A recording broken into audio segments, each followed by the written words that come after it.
హర హర గురుదేవ్, రక్ష రక్ష మహాదేవ్. భక్తజనులందరికీ పూర్వం నుంచి వస్తున్నటువంటి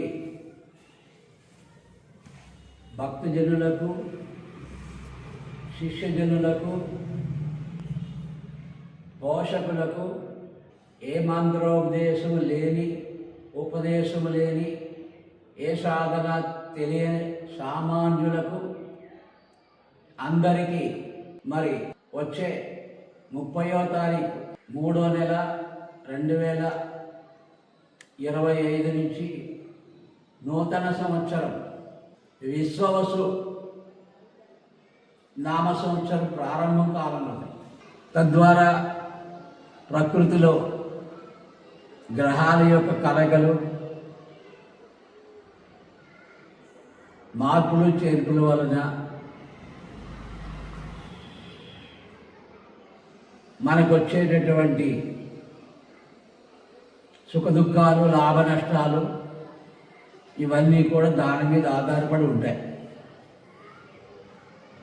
అవి సహజంగా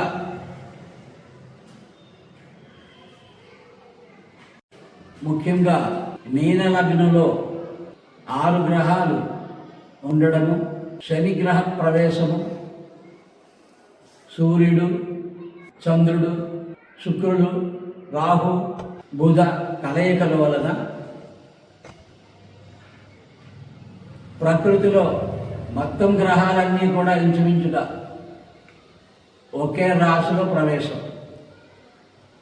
తద్వారా మనకు వచ్చే శుభ ఫలితాలు, ప్రతికూల ఫలితాలు కూడా మనకి జ్యోతిషం ద్వారా తెలుస్తూ ఉంటాయి.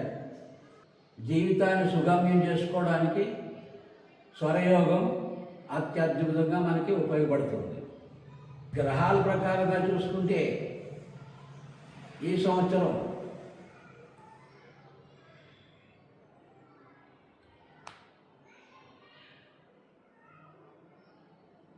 పన్నెండు రాసుల్లో 6 రాసులు శివరాశులు, 6 రాసులు విష్ణు రాశులు. విష్ణు రాశుల్లో ఉన్నటువంటి వారు, లగ్నాల్లో పుట్టినటువంటి వారందరికీ కూడా ఈ సంవత్సరం అంతా, వచ్చే సంవత్సరం అంతా ఉగాది నుంచి ప్రతికూలంగా ఉంటుంది. అలాగే శివరాశుల వారికి అనుకూలంగా ఉంటుంది. ఇది సహజం. దానికే సరి చేసుకోవడానికి శాంతులు, దానాలు, ధర్మాలు. అయితే ఇక్కడ భారత భూమిలో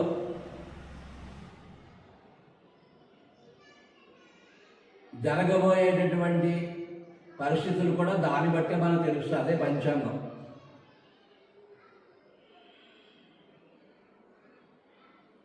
శని యొక్క స్వభావం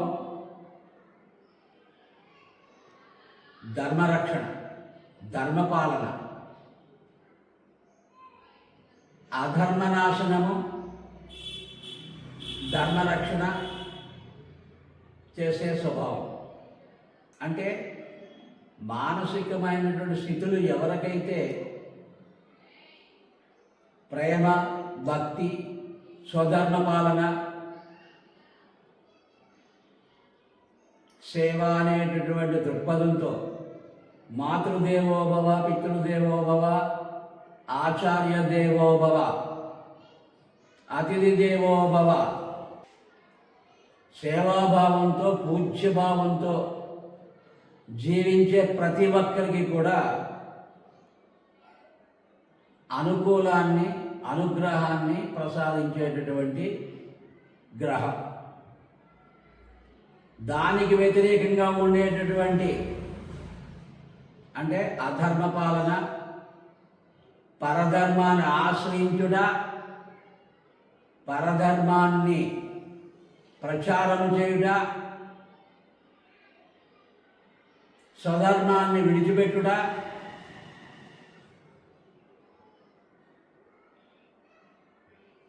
తల్లిదండ్రులు అంటే గౌరవం లేకపోవడం,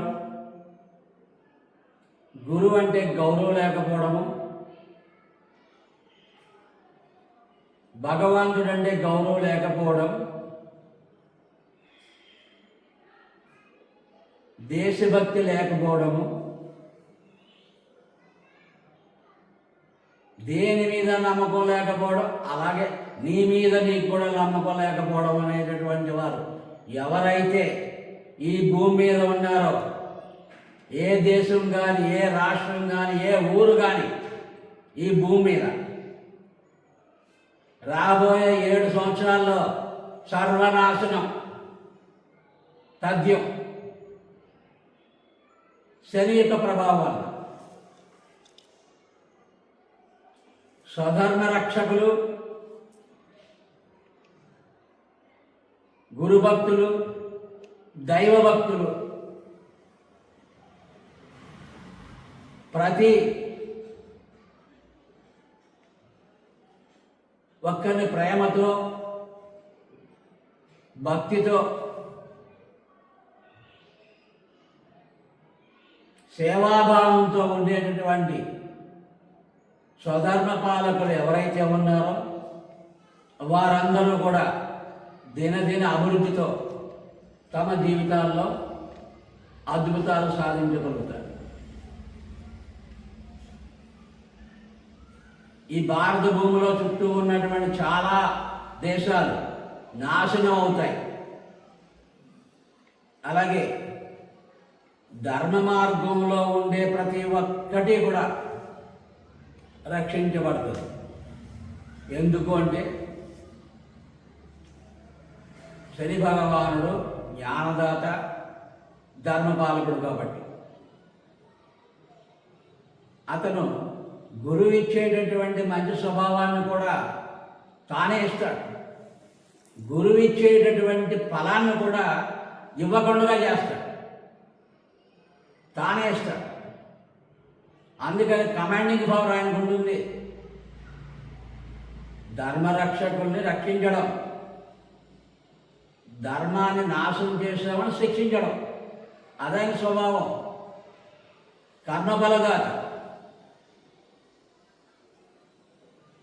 దాన్ని మనం సరిచేసుకోవడానికి, అద్భుతమైన జీవితాన్ని గడపడానికి స్వరయోగం ఒకటే ఆధారం, గురువు ఒకటే ఆధారం, స్వధర్మం ఒకటే ఆధారం. అలాగే ఈ స్వరయోగంలో గ్రహాలు, నక్షత్రాలు, పంచభూతాలు వాడి తత్వాన్ని అనుసరించి మనం సాధన చేసి సాధించడం ద్వారానే మనం గొప్పవాళ్ళం అవుతాం.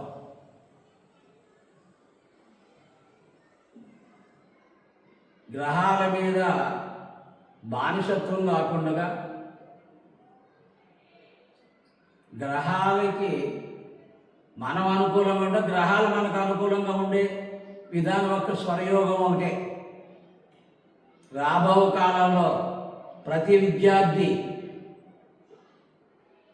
ప్రతి గృహస్థుడు, ప్రతి బ్రహ్మచారి, స్త్రీ పురుషులు అందరూ కూడా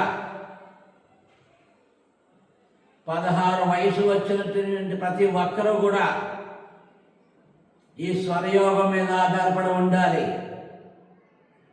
అంటే మీ ప్రాణం మీద మీరు ఆధారపడి ఉండాలి. మీ ప్రాణం మీద మీరు ఆధారపడి ఉన్నట్లయితే మీరు జీవితంలో సాధించలేనిదంటూ ఉండదు. ఎంత తెలుసుకున్నా ఇంకా తెలుసుకోవలసిందే ఉంటుంది. దీన్ని ఎంత చెప్పినా మీకు ఇంకా చెప్పవలసిందే ఉంటుంది.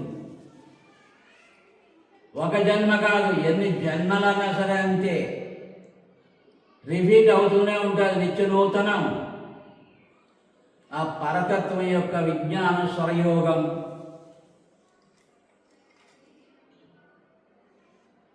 పార్వతీ పరమేశ్వర సంవాదం, శివగీత, గురుగీత,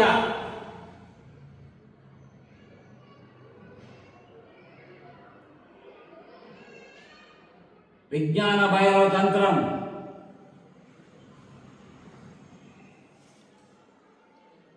ఆ పరమేశ్వరుడు చెప్పినటువంటి విద్య మనం సంపూర్ణంగా నేర్చుకోవాలి.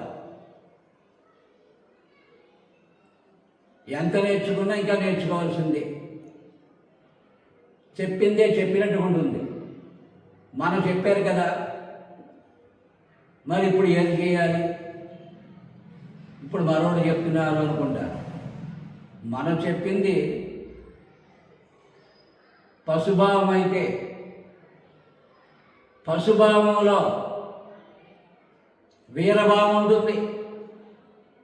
అది కొత్తగానే ఉంటుంది. మళ్ళీ ఒకేలా ఉన్నా పశుభావంలో పశుభావం ఉంటుంది.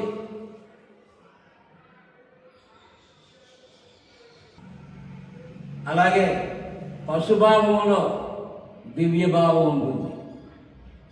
మరి ఏ భావం వరకు మనం నేర్చుకున్నాం? ఏ భావంలో ఉన్నాం? పశుభావం అంటే ఏంటి? దివ్యభావం అంటే ఏంటి? వీరభావం అంటే తెలుసుకోవాలిగా, అనుష్ఠానం చేయాలిగా. అది అయిపోయింది అనుకుంటున్నారు, అవ్వదు. మరి వీరభావం ఉంటుంది. వీరభావంలో పశుభావం ఉంటుంది. వీరభావం ఉంటుంది. వీరభావంలో దివ్యభావం ఉంటుంది. అంటే మన జీవితంలో సరిపోయింది, ఇది అయిపోయిందా అనేది ఉంటుందా? ఉండదు. ఇంకా నేర్చుకోవాల్సిందే, ఇంకా చెప్పవలసిందే, ఇంకా మీరు వినవలసిందే. ఇదే నవరసాలుగా ఉన్నాయి. విత్తు, మొలక, మాను. విత్తు, పువ్వు, కాయ, పండు. ఒకే విత్తు, చిగురు, కొమ్మ, ఆకు. ఒక్క విత్తు మరి 9 రకాలుగా మనకి ఎలాగొచ్చింది? దాని అంతరార్థము, స్వ అనుభవము, సాధన, థియరీ, ప్రాక్టికల్ రెండు ఉండాలి. రెండు ఉంటే సరిపోదు, అనుభవం ఉండాలి. అనుభవం ఉంటే సరిపోదు, నీలో ధైర్యం కావాలి, నీలో నిశ్చయ బుద్ధి కావాలి, నీలో కల్పనాశక్తి కావాలి. ఆ కల్పనాశక్తి సంకల్పశక్తిగా మారాలి. ఆ సంకల్పశక్తి నీకు దివ్యశక్తిగా మారాలి. స్వాతంత్రుడుగా ఉంటాం. చంద్రస్వరం, పృథ్వీతత్వం, జలతత్వం ఉంటుండగా మనం ఏ పని చేసినా సరే, మనం ఏ కల్పన చేసినా సరే అది మానసిక బలాన్ని పెంచుతుంది. అదే సూర్యస్వరము, పృథ్వీతత్వం, జలతత్వం ఉంటుండగా మనం ఆ కల్పనాశక్తి, ఆ సంకల్ప శక్తికి ప్రాణశక్తి వస్తుంది. ప్రాణశక్తి. అలాగే సుషుమ్నా స్వరంలో పృథ్వీతత్వం, జలతత్వం ఉండగా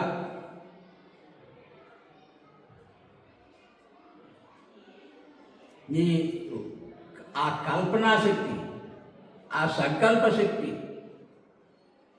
సుసంకల్పంగా మారుతుంది.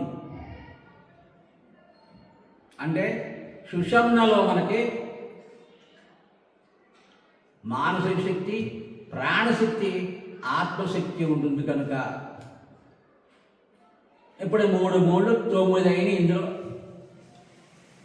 ఒకటి పశుభావంలో 3 భావాలు అయిపోయినాయి, ఒకటి వీరభావంలో 3 భావాలు అయినాయి, ఒకటి దివ్య భావంలో 3 అయిపోయినాయి. ఈడ, పింగళ, సుషుమ్న. భూత, భవిష్యత్, వర్తమాన కాలాలు మన చేతిలోనే ఉంటాయి. ప్రాణ సాధన ద్వారా, మంత్రదీక్ష ద్వారా, స్వరయోగం నేర్చుకోవడం ద్వారా మనం గొప్పవాళ్ళం కావాలి.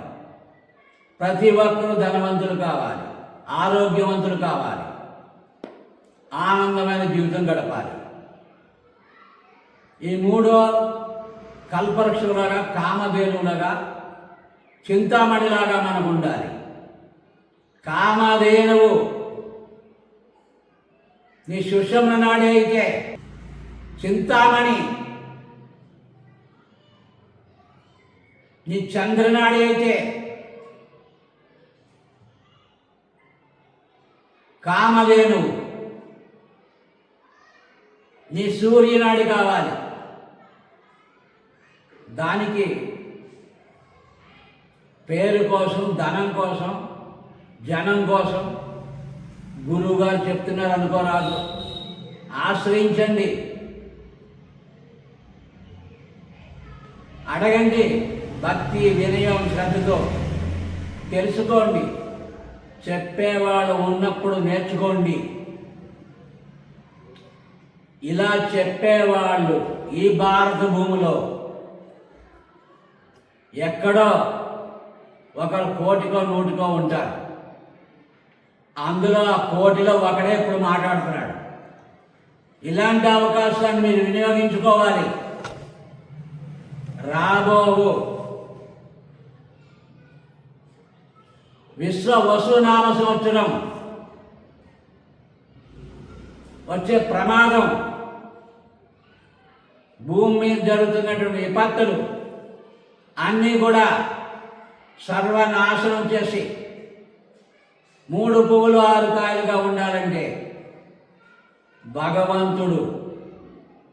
భగవంతుని యొక్క నామం, గురువు చెప్పిన స్వరయోగం, గురువు చెప్పిన మంత్ర దీక్ష, గురువు చెప్పిన శివారాధనే దిక్కు ప్రతి ఒక్కరికి.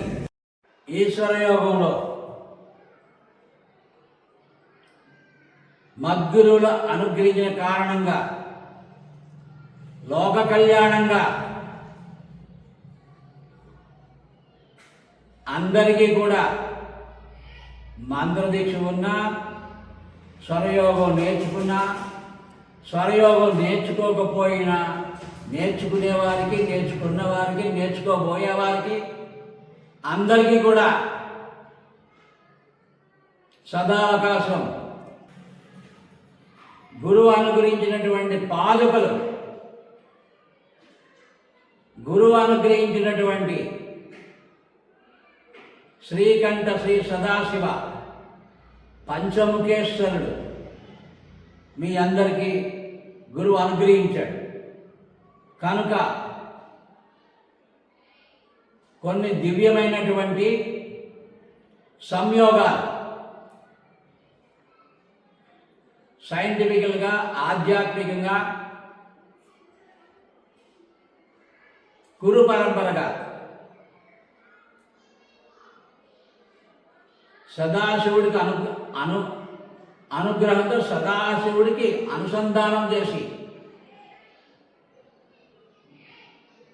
ఒక దివ్యమైన లగ్న సమయాన్ని ఏర్పాటు చేయడం జరిగింది. కనుక 30వ తారీఖున జరగబోయేటటువంటి వసంత నవరాత్రులకి సందర్భంగా గురు జన్మదినం, శతభిష నక్షత్రం 27వ తారీఖు నుంచి 3వ నెల 27వ తారీఖు నుంచి ప్రారంభం చేసి 30వ తారీఖున తెల్లవారుజామున 3:30 నుంచి 5 గంటల కల్లా సంపూర్ణమైనటువంటి నవరసభరితమైనటువంటి ఉగాది స్పెషల్ అభిషేకము, పూజ జరగబడుతుంది.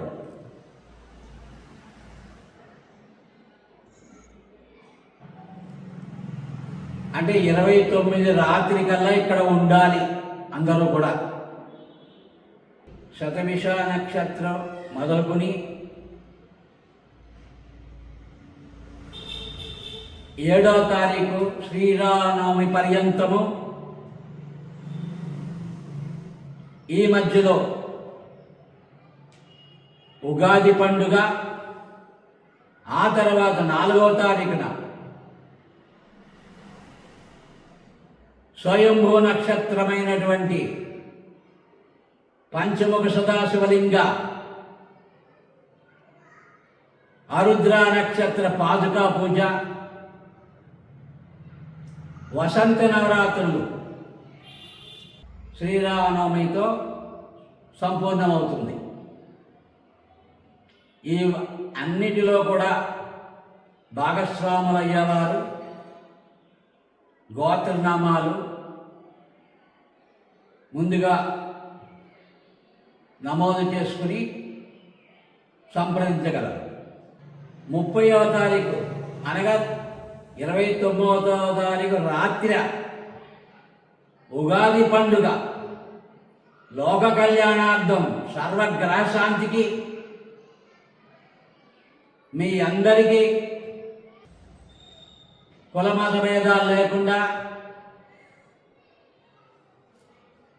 ఏ సాంప్రదాయంలో ఉన్నటువంటి వారికైనా సరే భగవంతుని యొక్క అనుగ్రహం లభించడానికి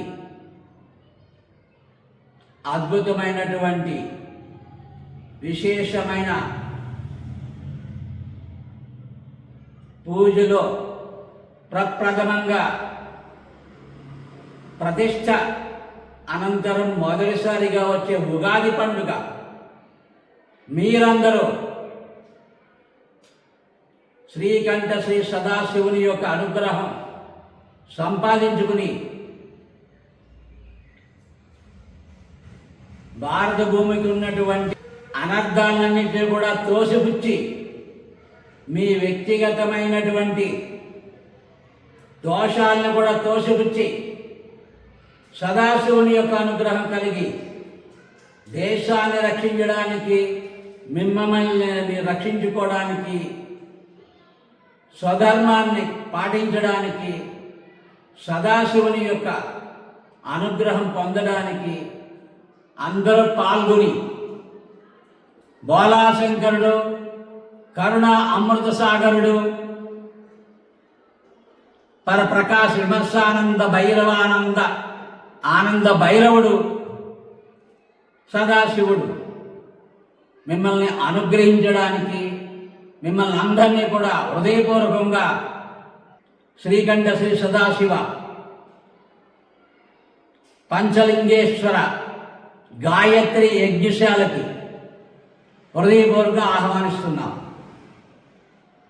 అందరూ ఇచ్చేసి అమ్మవారిని అయ్యవారిని దర్శించి కరుణామృత సాగరుడైనటువంటి శ్రీకంఠ శ్రీ సదాశివుని యొక్క పరిపూర్ణమైనటువంటి అనుగ్రహం పొంది సంవత్సర పర్యంతం